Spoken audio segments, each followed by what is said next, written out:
Hi, and thanks so much for joining me. Today we are doing this look featuring this Dior palette. If you'd like to see that, please keep watching. So far we've done looks with Mitza, Jungle, and now we have new look.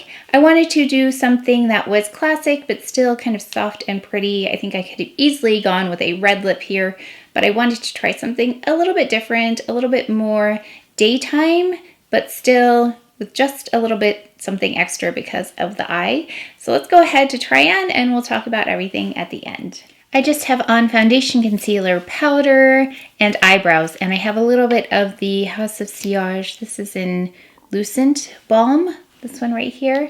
I put this one in the case just because I think this is my favorite one in terms of the balms, just it's warm. But you can see, here, I'll put a little more on. It just provides some slight color, and that helps because when I put on foundation, it's like my lip color gets covered up. We have air conditioning.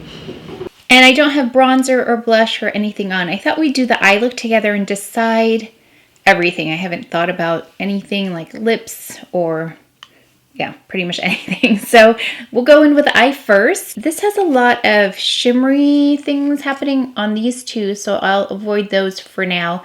But I think I'll go in with this maybe. Yeah, maybe I'll go in with this on my lid and maybe a little bit above. But yeah, it packs the color on quickly. Again, I'm going in with this one right here. Okay, I think that was probably a good choice because it's not sparkly. I do see individual shimmer in those other two lighter shades. It's kind of a nondescript color. It's like it's brownish, mushroomy, but also with a little bit of warmth. I think you can see it on the edges here, that warmth coming through. So there's a lot of dimension to this one shade. It's not just a flat shade, not that it's flat at all in terms of the reflective properties, but there's a lot of dimension to this actual shadow. I feel like maybe let's just leave it at that for now, because it does kind of just fade naturally by itself. And I don't love to put sparkle right on the brow bone, but it blends really nicely. I mean, I do have the Hourglass eyeshadow primer on, which helps, but I think that is just a really nice, pretty color. Yeah, I would love to try this with just this shade, but for today's purpose, let's do some other things. Let's go in the crease. Oh, I feel like I don't have many choices here. Let's go in with this. We'll see how that goes. Just because it's more of a matte shade, I think it's kind of a challenge to just use the one palette. Yeah, I would go in with the other one, but the other one's even deeper. Wow, look at that. Okay, so let me just remove the excess.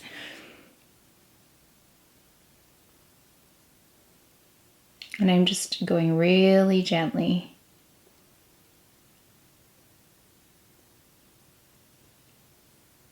We'll blend a little bit after, but this is that shade. I think it just does a nice job. It doesn't really add so much color as it does depth, I want to say, because I can see a bit of like a burgundy thing happening in the palette, but layered on top of this, I think it just intensifies the original. So this is just like, I barely feel it brushing my eyes, not my eyes, the eyelid area, crease area.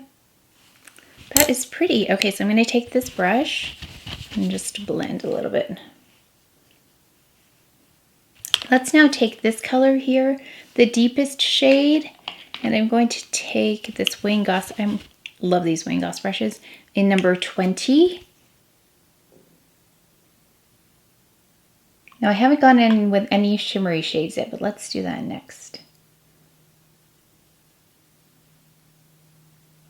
I'm going to do a winged liner though, so I want to bring this in a little bit further because that triangle takes up a lot of space. Let's go in with this color right here, and I'm going to use my finger this time. Okay, it doesn't look so sparkly, but let's see what happens when I apply it. I'm just putting it in between that darker color and the existing. Oh, that's not that sparkly. Okay. Maybe I'll run that under the eye too, because I think that's pretty. And then let's go in with this. Let me take my, where's that brush? Okay, so we're not going to use that one. Let's use this Bristles brush. E05 PS. We're going to go on the inner corner with this one right here. The lightest shade. It looks really sparkly. Okay, yeah, there's more individual particles in here than any of the other shades that I'm looking at. So I'm actually going to bring it up a little bit further just to illuminate that. Okay, let's see. Let's go ahead and take that underneath as well. Always painting the microphone with my brush. Okay. Oh, there's my Sonia G brush. Okay, let's use this. And then let's take this smudge brush. This is a Bristles E04 RS. And I'm going to take that sparkly shade, this one that I wasn't sure about, and run that underneath. So that does a really nice job as like a shimmery eyeliner almost. Pretty, really pretty. Just bring it up. I'm bringing it up just to connect it a little here.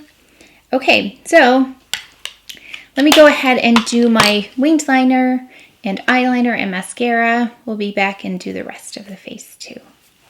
I went in with this Surratt liquid liner for the wing, and then my favorite combination, actually I used a little bit of my favorite combination, Brown Agape in the waterline area, and then I tight lined with Blackwood because I feel like Surratt's brown eyeliner is so deep that I went with the deepest brown eyeliner that I have. I mean, espresso would work fine if you have it, but I just have Blackwood, so that's why you use that. And let me see, that's it. So let's do bronzer, and I was so happy with the combination that I did with the Dior foundation because I used the spray, the air flash, the spray Dior foundation, the one I just did a little video on. Anyway, I liked that in combination with this bronzer, so we'll do it again. This is the Grwm Terracotta in medium, the matte one.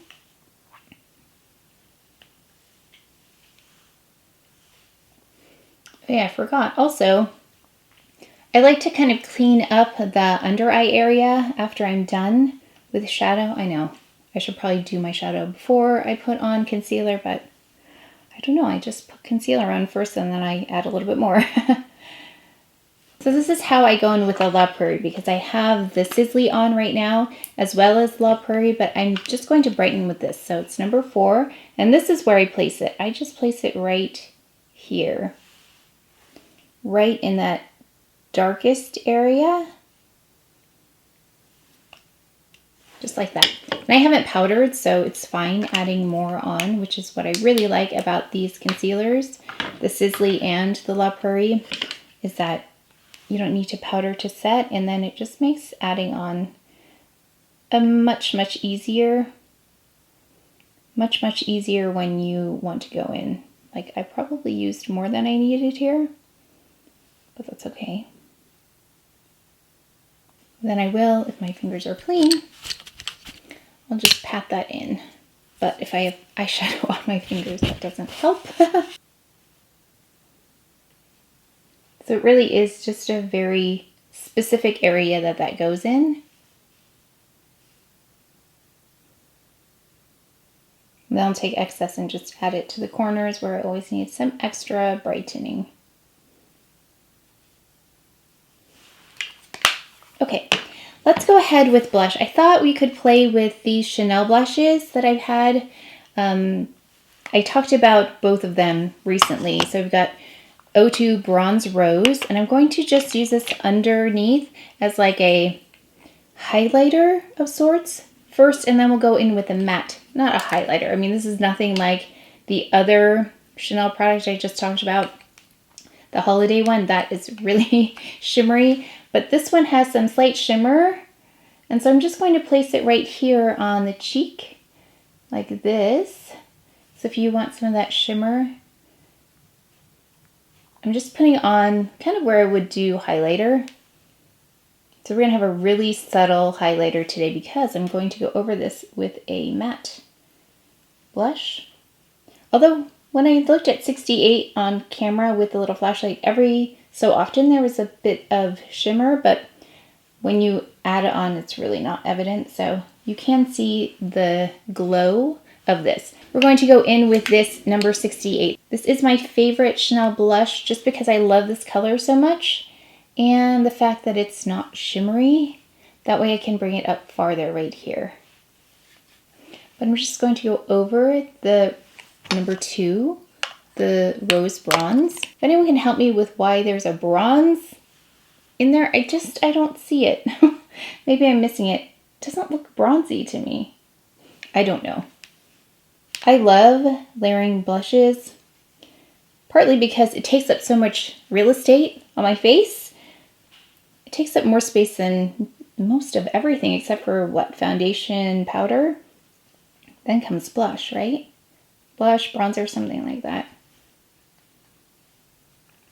For good measure, I don't know if this is available. Sometimes it is, sometimes it's not. I just really do use this every day, the Hummingbird Powder, and I want you to see that this is not where I stop. I do go in and add this. So the closest thing I can say right now that is available is the Sisley Blur Powder, but that one pulls a little bit olivey. I think one of you told me it was probably an olivey hue for me. So if you're olive toned, that one might really work well for you. Yeah, this one just works the best for me. I feel like I could do with a little more bronzer on my forehead. No? Or maybe not. I don't know. I'm always like, it's like a tipping point where it becomes too much, but I definitely need it because otherwise it looks like I'm wearing a mask. So maybe just closer to the hairline. Yeah? Okay. And yeah, I got a pretty lip and I just love this color so much. And the formula. The Chanel it's the Le Rouge Duo Gloss in Endless Pink. I really adore these palettes because of the colors they've selected to put together. They might not be things that I would normally think of putting together. In fact, it's a bit of a challenge because things like crease colors, I look for something kind of medium. And so we've either got something with shimmer in it. So I look for medium matte, I'm going to say. But I do find that they either have shimmer in them or there are some very deep colors. But I do like the challenge of it, and I think I was able to pull something together that is wearable. Again, the levels of shimmer are different in each one of these shades, so I will show you close-ups and swatches here just so you can get a good feel for what they look like up close, because I know sometimes it's hard to see from far away, but you do get the overall look, and as close as I am to the camera is probably as close as you would be to a person anyway. So these are definitely unusual colors in terms of how they're put together. Like this one and this one aren't ones that I would imagine in the same palette, but I really like the look that came together because of the color selection. And then in terms of the blush and the lipstick, I really like the soft feel of that and how they blended really nicely. And of course, I love that bronzer. So let me know what you think of this palette, if you have it, how you use it, or are you considering it? I would love to know. But that's it for today's video. So please take care of each other, stay well. If you enjoyed this video, if you learned something, please give it a thumbs up, subscribe, and I will see you next time. Thanks.